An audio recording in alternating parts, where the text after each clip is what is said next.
What's the topic? Oh, I'm going with is the is the southeast part of the city being systematically abandoned? You say southeast part? The southwest, Oh, the southwest. southwest Oh, part. Good morning. You with Harold Doucette with This Your City. And today in the house we got the master of the radio, Stephen Mosley, and of course David Jones, the big time guy here in Port Arthur, our politician. And today we're going to be talking about is the southwestern part of the city being systematically abandoned. And also we're going to talk a little about the quality of life. Now when we start talking about the southwestern part of the city, let's talk about Memorial Drive back to the refineries and within 25th Street and back.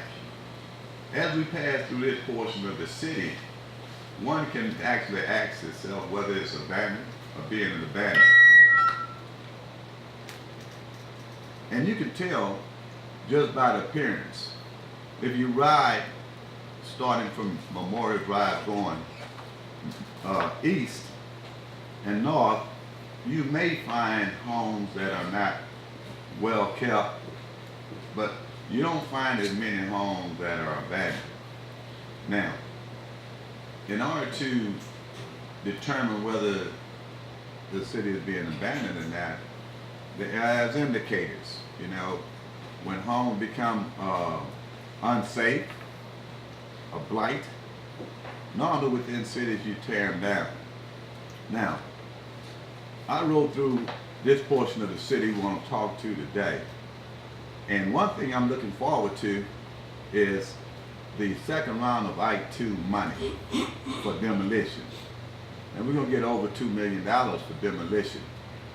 With this $2 million, we want to see if the money is going to be put into the area whereby we're going to remove a lot of these homes and make the city a little bit more beautiful.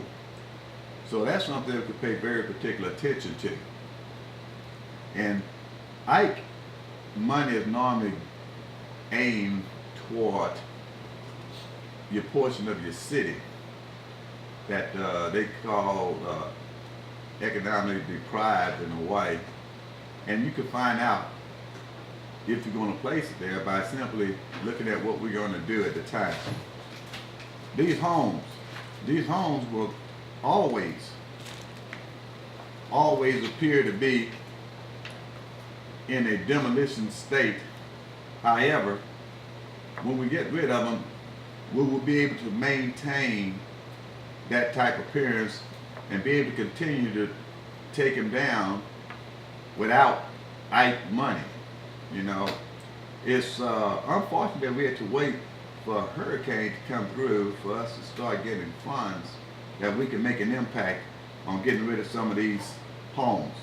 But before we get started, I'd just like to say that the views and opinions expressed on this show are solely those of the studio guests, callers, and hosts, and does not necessarily reflect the views and opinion of this station or its management. That's the Breeze KSAP 96.9. And anytime during this session or this show you would like to call in and comment on what we're talking about, please feel free. The number is 409-982-0247. And once again, we're talking about systematically abandoning the southwestern portion of the city. With the houses, what do you think about the houses, David?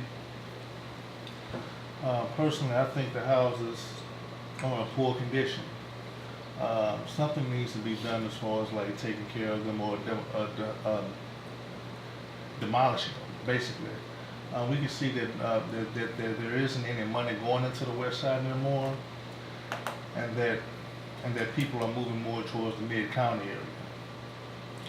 So something needs to be done with the housing. There seems to be a little bit of neglect on that side. So I believe there needs to be some more demolition as far as like taking care of the house on the west side and make it and to remove the eyesore. Well, you know, Steve, when you go back to the old time, I'm gonna have to holler at Mosley on that one because you know he's sort of in his age. He's probably about 75, 80, so he could remember what I'm finna say right now.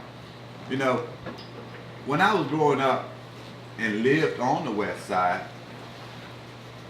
they started this project whereby they started rebuilding homes. They called it urban renewal.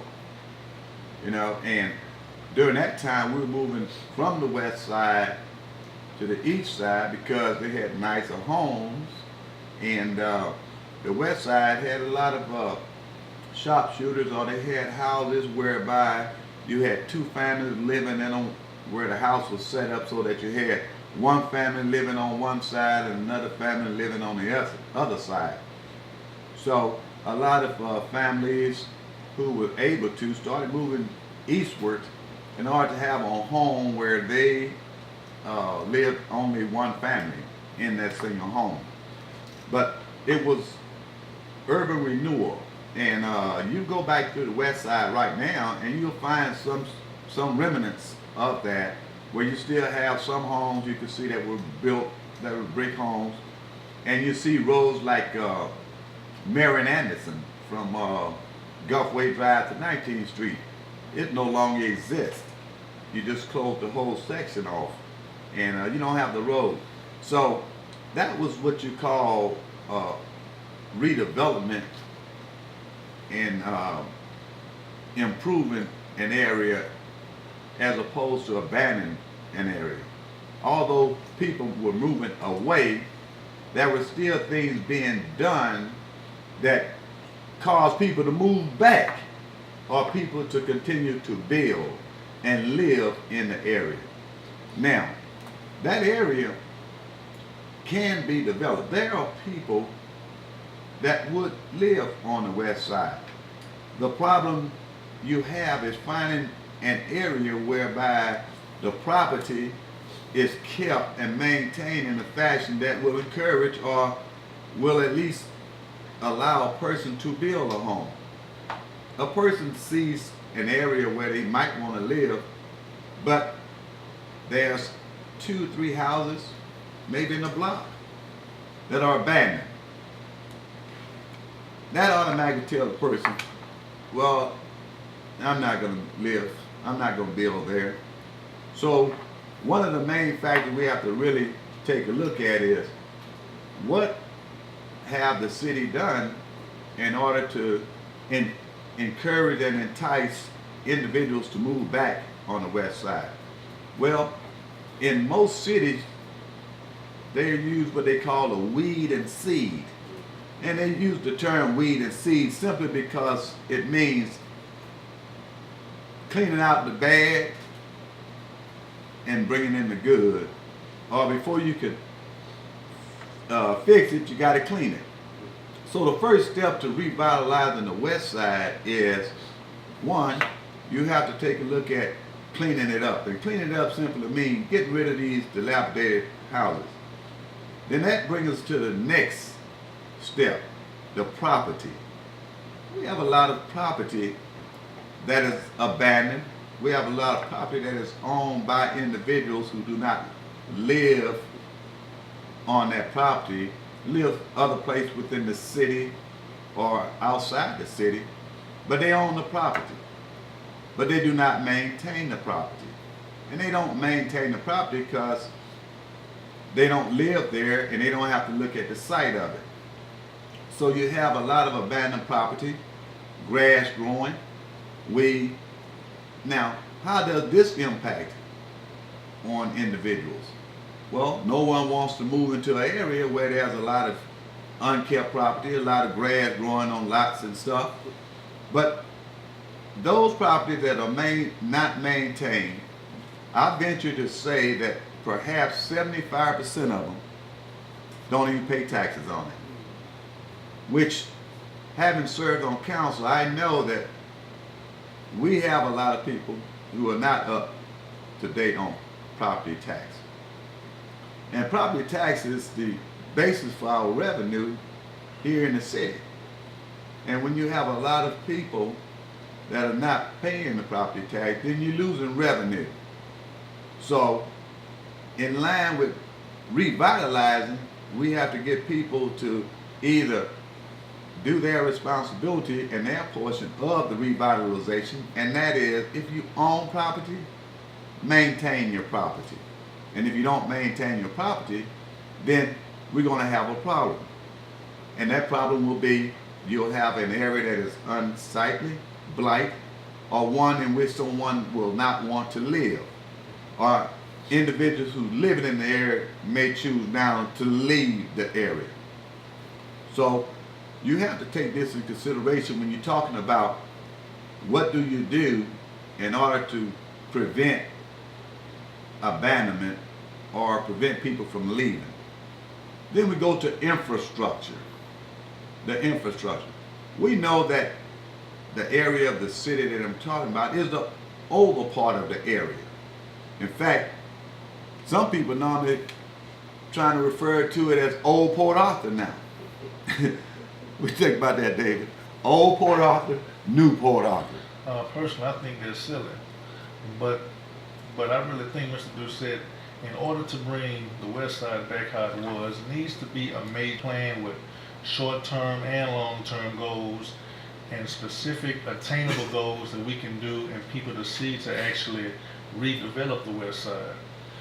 Because I believe, and everything has to start with the city council. It has to start with the city council and go with the citizens. And just like you said, start with the infrastructure, that may be a goal, and getting the water lines taken care of, and the streets taken care of, and also going with the cleanliness of the area. We're getting some of those lots cut and some of those abandoned buildings taken care of. And also, probably another step is bringing new people into the area, or start having some things going on in the area that attract new people and new business to it. Those are some of the things that I can see that's a barrier within getting the West Side back to it was back in the 80s. I believe you hit the nail on the head, especially when you're talking about infrastructure. You know, the infrastructure, we're talking about the streets, we're talking about the water lines, and we're talking about the sewage. You know, that portion, the southwestern portion of the city is the oldest part of the city, and no one can really say when those lines that are in the ground were put in. But I've heard as a council member from the staff that the lines, the water lines, are like paper thin. And if they're paper thin, then it's obvious that they've been in there for so long that they're corroded and they're breaking, and that's why we have so many water leaks. Now when we start talking about the water lines, that is why people in the southwestern portion of the city will get this call that the water gonna be off, or they'll call a council member and complain because the water is off, and no one called to let them know the water was going to be off. Well, those are things that we'll find are creating a problem. So if we're going to redevelop and we want to deal with the west side and the western part of the city, we should have had a plan, like Mr. Jones stated, a plan, a short-term plan and a long-term plan. And I wonder why we haven't done the plan. So when I made the statement, is it systematically being abandoned? The reason I made that statement, because when I think about what needs to be done here in the city, not the southwestern portion of the city of Port Arthur, but the city of Port Arthur, I feel that we're going to address infrastructure, that we're going to address streets, if we're going to address sewage, if we're going to address water line, I believe that we should be looking at the city as a whole and determining where we should start first, because that is our main problem. Well, everybody understands that if you're going to fix it, then you're going to start where your major problem is. And I'm quite sure that it's consensus and that everybody knows if you had to start repairing streets in the city of Port Arthur, you're going to find yourself starting in the southwestern portion of the city, from Memorial back. If you start talking about water lines, you're going to start back. If you're talking about sewage, you're going to start back. So basically, because we know that is the problem, and the problem has not been addressed in those terms, then you can start to think, is it being abandoned or is it not? If it's not, why haven't we addressed these terms in terms of being specific on where we need to start and where our biggest problems are? Our problems is the southwestern portion of the city. And until we start talking specifically about where it is, we're only talking in general. And in general means we have it citywide. Some of the common phrases you hear when discussing infrastructure is, we have 30 miles of streets. It would cost $30 million to replace to redo all the streets. Or it would cost a lot of money to redo all of the water lines. Or it costs a lot of money to do all of the sewage. The fact is, you don't have to do it all, because all of it is not a problem. Why would we start talking about redoing streets that are cement with no major problems? We need to be talking about the streets that need repair, and those are the asphalt streets. And where are your asphalt streets? Get in your vehicle and ride. It's not an Einstein theory here. You don't have to be real intelligent. But if you ride, you're going to get to a portion of the city where you start seeing all of the streets are all asphalt. And if you hear about people calling, or if you're going to send notification out on the water being turned off, it's going to be one portion of the city. So if we haven't addressed that, is it being abandoned or is it not? If it's not, then we should not be talking about one area. We should see this occurring in all portions of the city. You know, we should hear it in the Stonegate area. We should hear it out toward Twin City, you know. But you don't hear these complaints throughout the city. So when we're talking about these issues, we need to direct it to where our problem lies, you know. And that's something that we as citizens and we as elected and appointed officials and staff, we have to realize that in order to address a problem, you have to first identify the problem itself. And when in doing so, you need to be able to address it. So if we talk about putting money in the infrastructure is going to be the southwestern portion of the city. That's where the money finna go, because that's where the problem is. So do we want to put that money there? I've heard council members prior to me being on council, while I was on council, and today, they are always saying we need to fix streets, we need more money, we need a bond. We need a bond because the type of work you're talking about doing, you can't budget for that. You can't budget for that type of work. You know, it takes too much money. You need a bond. But let's talk about water in respect to bond. If we losing $4+ million in water utilities because 70% of the water we are treating, we're losing because it's going into the ground or into a sewage, right there, we can say, we could take that money we're losing every year, you could pay that toward a bond. So actually, the money you're losing is actually what you could pay a year to pay your bond. And you get the problem fixed. So you have to be able to understand what we can do and what we should do. And if we don't do it, then the question is, are we interested in revitalizing the portion of the city, or do we wish to let it go as it is, and eventually it's going to be abandoned because the people who live in these areas and want to live in a better area, want to have their homes around homes that look better or where the water won't be turned off, they're going to eventually move. Now the problem we have with moving is that will they move to another portion of the city, or will they move away from the city?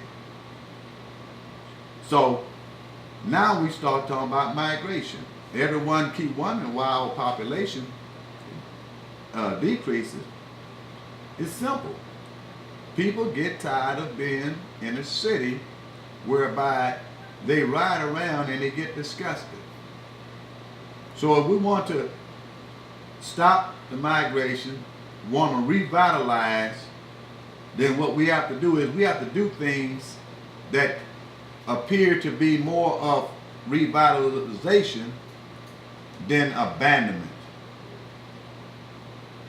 So with that, you're listening to The Breeze, KSAP 96.9 on the FM. And if you choose to comment on anything we're discussing or make a comment, please feel free to call us at 409-982-0247. 982-0247. And with that, we're going to take a 2-minute break and we'll be back.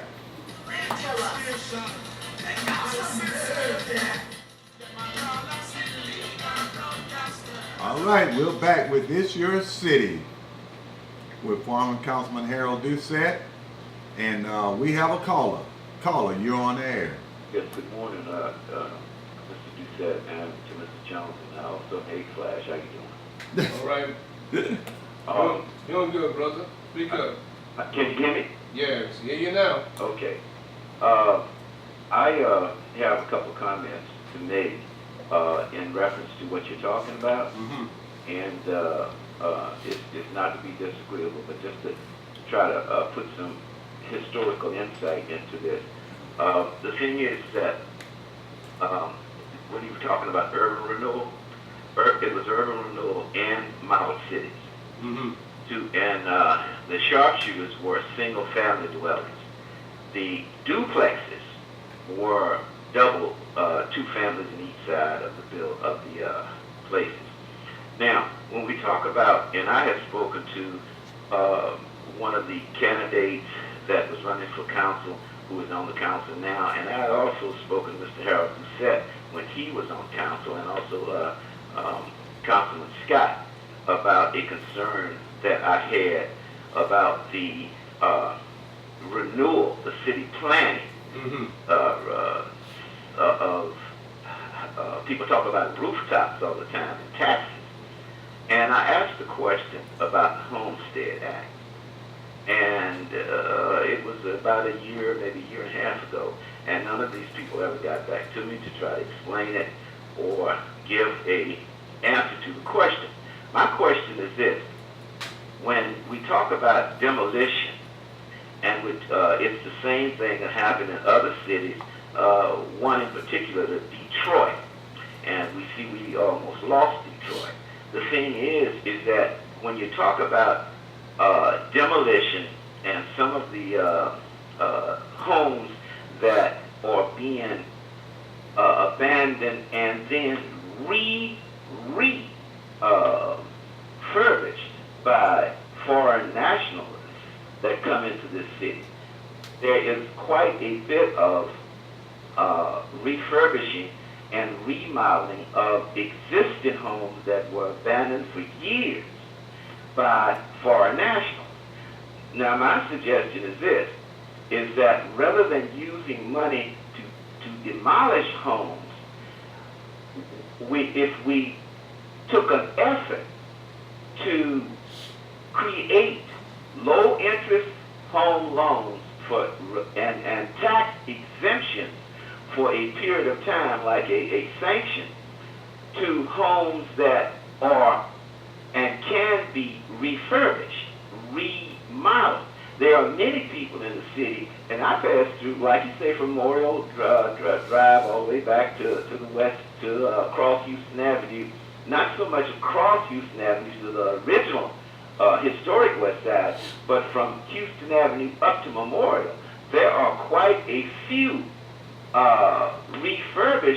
refurbishable homes if persons were given low-income loans and also having inspectors to be able to come out and offer suggestions as to how to refurbish those homes.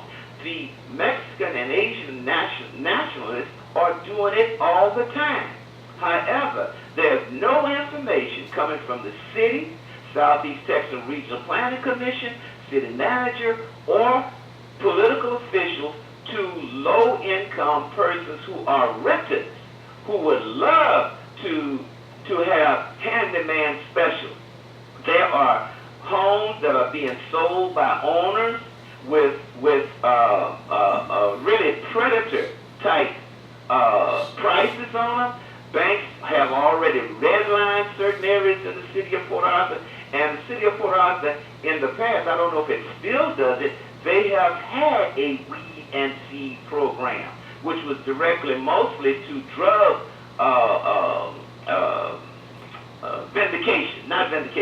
but vamping areas where there were drugs so that they could move that out. Yeah. Eradication. So I'm suggesting that rather than a program to reach in immediately and start demolishing, if we want rooftop, everyone does not necessarily have to have a home that is brick built and slabbed as something out in Lakeside or over here in Mid-County. There are quite a few people who are renters that would love to and have handyman specials if they could get the kinds of financing to back them up.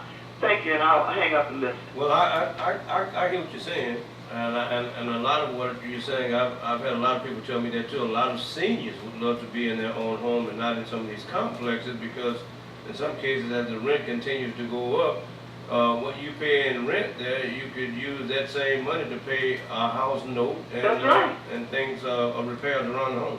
That's right. Councilman? I tell you, you both are 100% correct. And where a home can be renovated, then yes, because I pass through the same area and I see a lot of homes that were once red tagged and something, as you stated, and Hispanics or others have taken those homes, remodeled them, fixed up the yard, and let me tell you something, it's like night and day. So what you're saying, I agree with 100%. The thing that and going back to the Homestead Act, the Homestead is really a tax break given to citizens, and it's by cities. Every city don't have a homestead exemption. And when you start talking about money to remodel, I think the federal and state government heard that enough that under this next round of Ike money, I don't know if you know, but there's X amount of money that's going to be put aside for renovation of home. And not only that, but landlords can actually apply for this money. And it's grant money. So it's not a loan, it's grant money that they're going to be setting aside for improvement of property. So yeah, what you saying, and I am aware of that. And at the same time, when persons get the Section 8 since 1938. A lot of people think that they have to just rent from a landlord with a Section 8. Section 8 is viable for people to pay house notes. So my consideration is this: how is it that people who are not African American can get the kind of aid and help to do this and we can't? I don't understand that, because information is not being made available. And another thing is that the Southeast Regional Planning Commission is having a meeting in Beaumont about wastewater and the sewage. I don't understand that. If we have a Southeast Planning Commission here in the city of Port Arthur, shouldn't some of, and even the Chamber of Commerce, shouldn't some of these meetings be held in Port Arthur? I don't understand I do understand what's going on. I do understand. I'm not going to play with myself. I do understand what's going on. And it is abandonment of the city of Port Arthur, deliberately done to scratch other people's back. I'm going to hang up. Okay, you all heard it. And most of the comments you heard, in fact, all the comments you heard, were comments that one should really consider and think about. One is reinvestment in money to renovate as opposed to demolishing all structures. And as I stated, that point was made, and it was made loud enough that this time the Ike Round 2 money included money that will allow landlords to apply for money, grant money, in order to fix property, renovate property that people are in. So this time it's covering property that is being rented. And also the fact that we don't get information, and that's a problem too. That was the last statement. It was a powerful statement because we just don't get a flow of information here in the city of Port Arthur that the citizens really need to know. And I don't know why, and I'm not going to start saying A, B, C if I'm not sure about it. I'm normally like to research what I say, because I don't want to pass out information to you that you can't find that this is valid. However, one thing that we need to do is get the flow of information out to the citizens, and that's part of why I elected to do this show, and that's part of the reason I try to stay within the subjects that I have found information on, or I have information on, as opposed to coming in and just giving the viewers my view. I want you to get the information, and like the caller just called in and said, we need to understand that there's money out now for landlords. And we have a caller. Yeah. Caller, you're on the air. Yes, I'm going to give you a fact. It's called Agenda 21 of the United Nations. Even now, the United Nations is going to be hearing on the floor about sewage and wastewater. They're claiming that toilet paper and paper towels are clogging up the infrastructures in all the cities. Okay? Now, it's no mistake that in the paper, there's a hearing to be done about a new wastewater plant, a sewage plant up above Stadium Road. It's no mistake in that. It is the UN is directing local governments to do certain things. And one of those certain things, and just a few years ago, there's a big thing about eminent domain and taking property away from people for this Keystone thing. That thing has gotten quiet. In Agenda 21, it states in the very first paragraph, it is detrimental for citizens to own property. It states that. And it says to the local government about the regional plan, the rezoning and everything, to create situations so that undesirables and persons cannot own property. And we talk about we want property.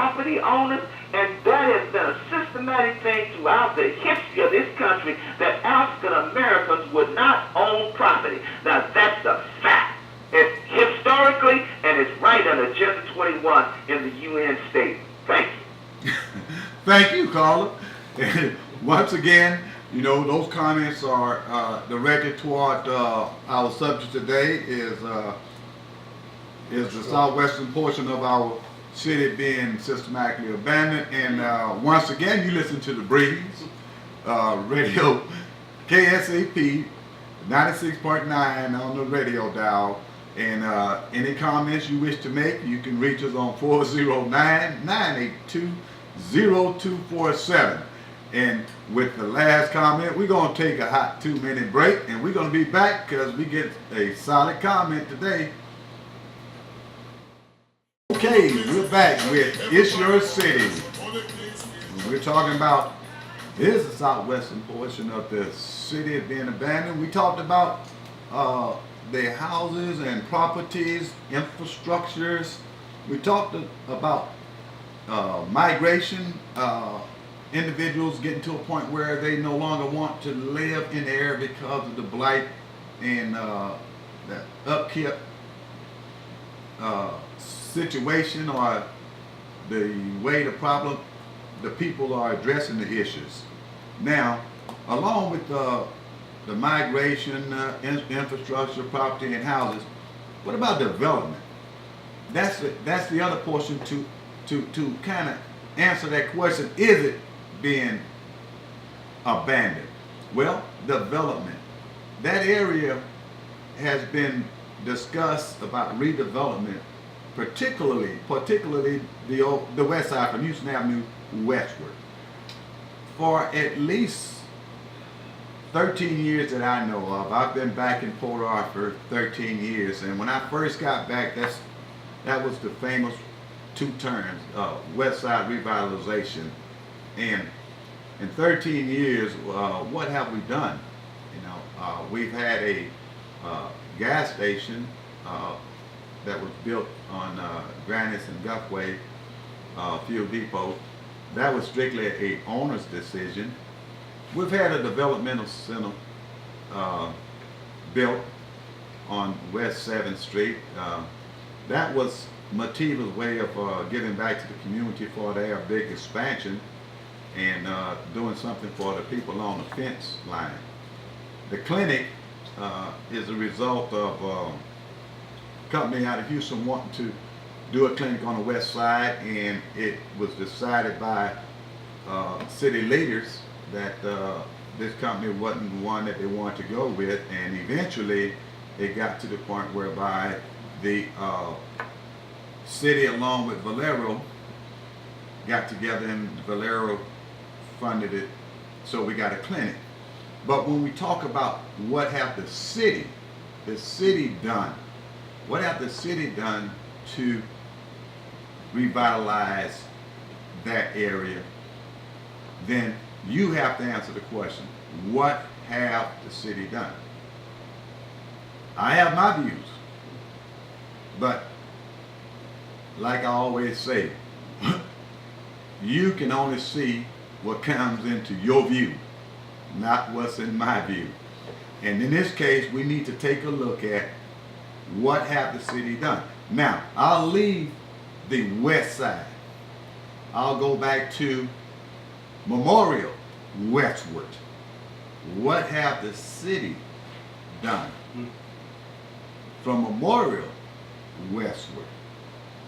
What have the city promoted? So if we're not doing nothing, are we revitalizing or are we abandoning? You have to answer that question. Are you abandoning or are you revitalizing? Or are you being told revitalize so that you can hear what you want to hear? So sometimes people can say what people want to hear as opposed to what people need to hear.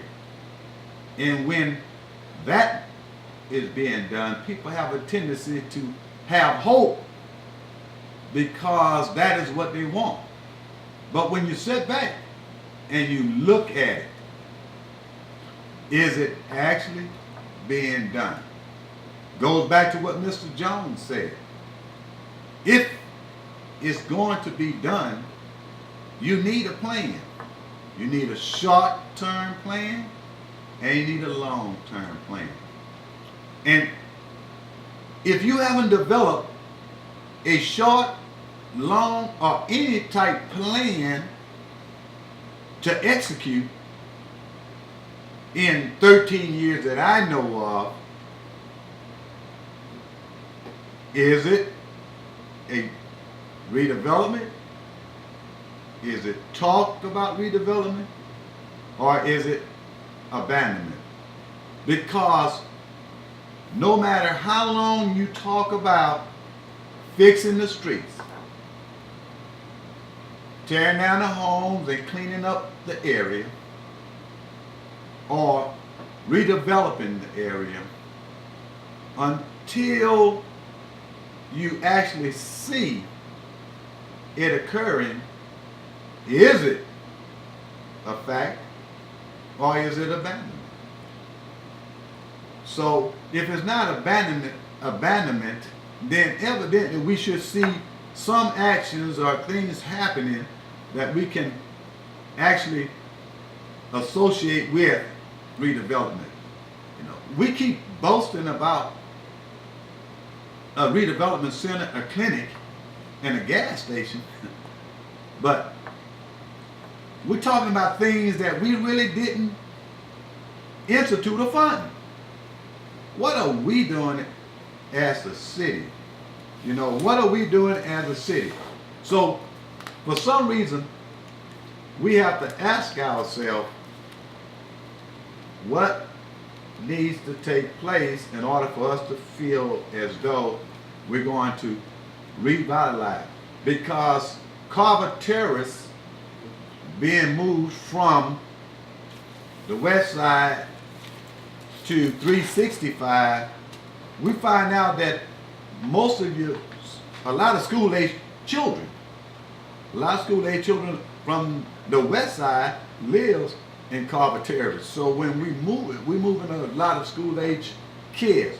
What that's going to do or how the impact is going to be with the attendance of students at Lincoln Middle School or Washington School.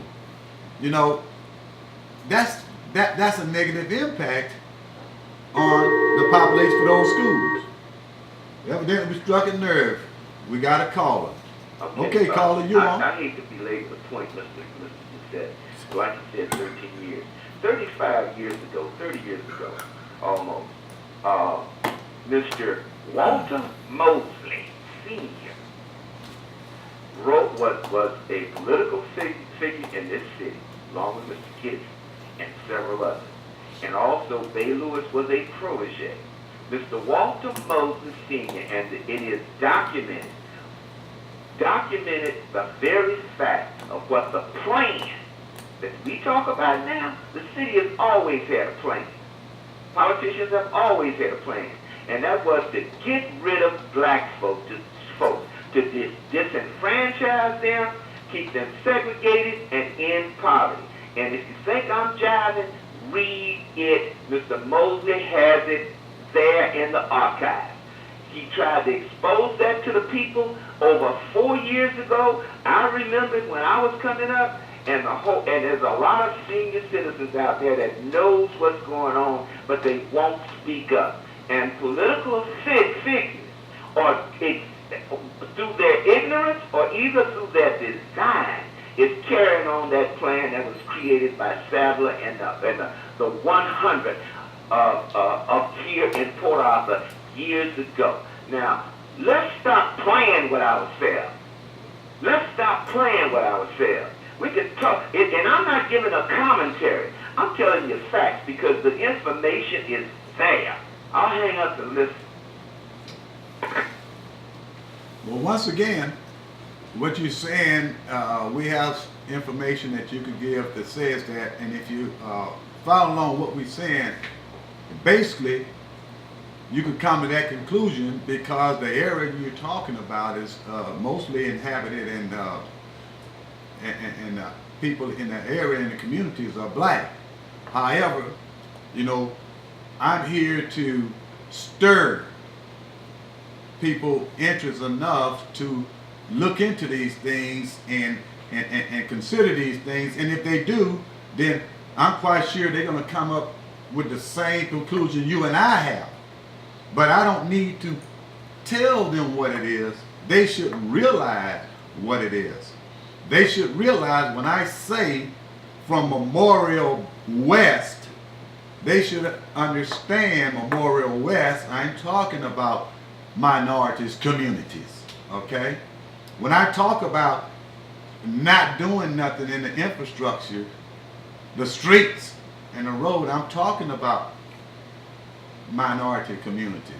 I'm not here to make this a black and white issue, but I'm here to give information, and the information I'm giving you, if you follow it, and if you can identify with the area I'm speaking about, then you can come to your own conclusion. And that's what I thrive for here on this show, is to get information out there so people could just look at what I'm saying and formulate their own opinion.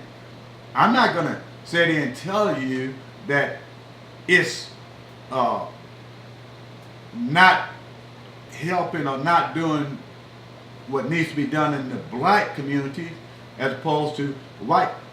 No, I'm here to tell you that this area that I'm telling you what things haven't been done and what's happening is for you to identify with that. And you come to the same conclusions, you know. What do you think about that, Steve? Well, I think both of you guys are on point, and there is some history about the planned removal of sorts, in a way, not to physically move folk, but to ensure that they do through lack of opportunities, including in the workforce, where an industry is not hiring X number of people from the city, but the city is continuously turning over investments and tax abatements to these industries. But also, I guess my question to you would be basically from an economic standpoint. We hear so much about the development in Newtown, North Port Arthur, Central Mall area, Cheddar's, and incentives being offered to business to develop there. And the question would be, why would they need an incentive from the city to develop there, when maybe there should be incentives to ask them to develop in West Port Arthur, where there is a large population. There's the entire city hall down here. So, to your knowledge, is there anything that you have recognized or learned about that we should be doing from a city council disposition is encouraging, as well as the EDC, encouraging strongly that businesses, McDonald's and Walmart's and smaller entities that could redevelop and re-energize this area? Is there some effort or plan design that you've been able to discover about that yet? Well, you know, having served on council and still attending council meeting and listening to discussions and knowing what are occurring and what's on agendas and what's happening, you know, there's still some individuals that desire to continue to do incentives north of 73. That's the area you're speaking about. Mm-hmm. But there are council members that we have stood firm that says, you know, we agree that we've already developed that. You know, now we got that looking like prime real estate. Somebody want to go there, they need to pay to go there, because why? You have invested so many millions of taxpayer dollars to make that area attractive, to draw people to it. Well, you're absolutely correct. That's if you can make that area look like it looked in 10 years, because I know I've been back, I lived in that area, and I moved out of that area because of what was happening, the development. Yes. But if you can do that in 10 years, if you put the same type incentive and effort to give people incentive to do downtown, to come in and build community or development on the west side. If you start putting the incentive out there, it's all about a dollar to development business people. Right. They don't care where you want to put it. They'll put it on a bridge if you want it, But if some- you're paying them. But some folks say you can't force a businessman to come. No, down no, to but that you know area. what? You can't force it, but if the incentive is there, trust me, They'll come. he coming because you know it's about money. You know, developers and business people is about money. And if you want to bring people there, you have to offer incentive. You have to start putting money. 69 didn't get the way it is by not putting money. It's millions of dollars of incentive that have been placed on 69. Yeah. But, you know, we need to. I thought about things like anybody want to build a home on the west side, why not give them the tap freeze? You know, water, sewage, tap free. Mhm. You know, or why not give them an incentive? You know, Sure. A bonus or exempt for your city portion. You know, do something from the city standpoint to entice somebody to go there, because when you start talking about $2,000-3,000 incentive, you know, some people that's all the difference in them billing and not billing. Well, you know, that the whole idea rests on the fact that if services are there, in a sense, people will come back and move to there because it's there. I mean, but you only have one you know, halfway decent grocery store that's on the west side, and it's trying to make it with limited resources. Then it makes it difficult for them to stay open, and folks have to go way on the other side of town, catch the bus to go do groceries. The whole works is really inconvenience to the citizens who should have some routine services available. Well, you know, it all goes back to the incentive. You But know, if that's about leadership, I mean, are we not getting? Is that not the plan? Because it looks like you're saying, in the sense that infrastructure-wise, it's just being overlooked or abandoned. Got a call. caller, you on? Yeah, yeah, I'm not gonna call after this. Okay, Are you sure? I'm sure, very sure. But I have to say this, Time is short. and it's gonna be short. The very thing that when we talk about leadership, we're talking about a people who desire direction. Direction. That is the whole methodology of the government in this country. Okay? They desire leadership for direction. When I be talking about the economics of an African American people or minority, that is not racism. Other ethnic groups are going to take care of their own. When are we going to understand that because you speak in terms of the black economics and political structure of a nation, that it is considered to be racism? I'm not politicking.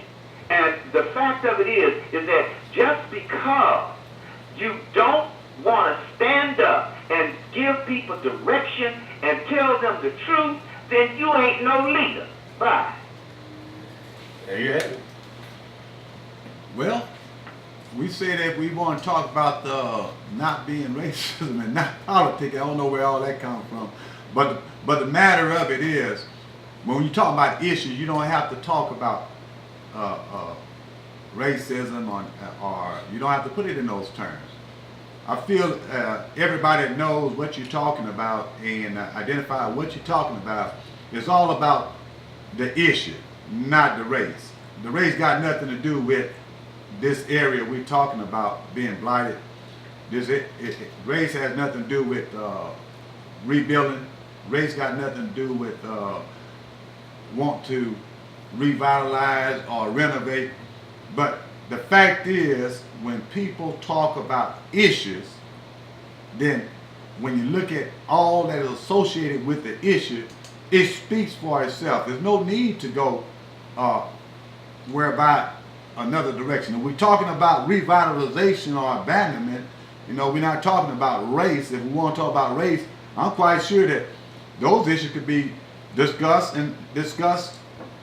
up front. I have no problem with talking about race issues and calling it like it is or being factual about what I say. But the bottom line is we're not talking about the race issue. We're talking about the abandonment and stuff. So that's why we not really talking about the black alienating all this. It's really about the areas and the issues.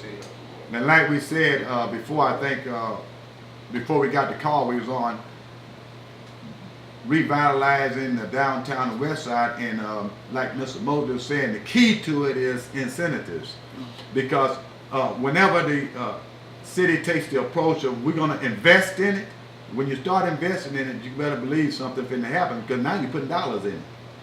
So that's one of the key indicators on whether you're going to renovate or whether you're going to abandon. Is, are you willing to put money into it? If you put money into it, you're correct. You know, you're not going to abandon where you put money in.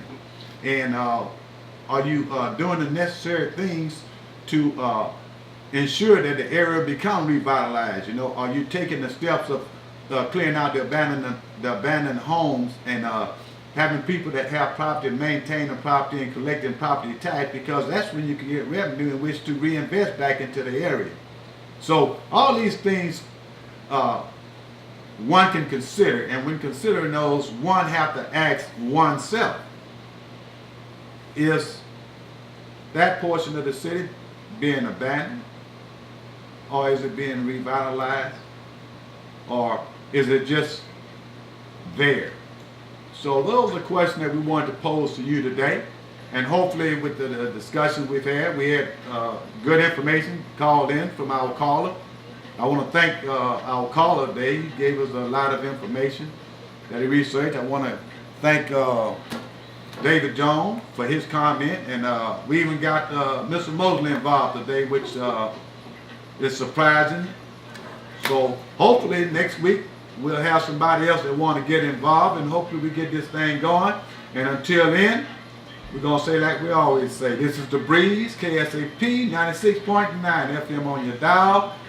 And we'll see you next Monday. Until then, you just do it.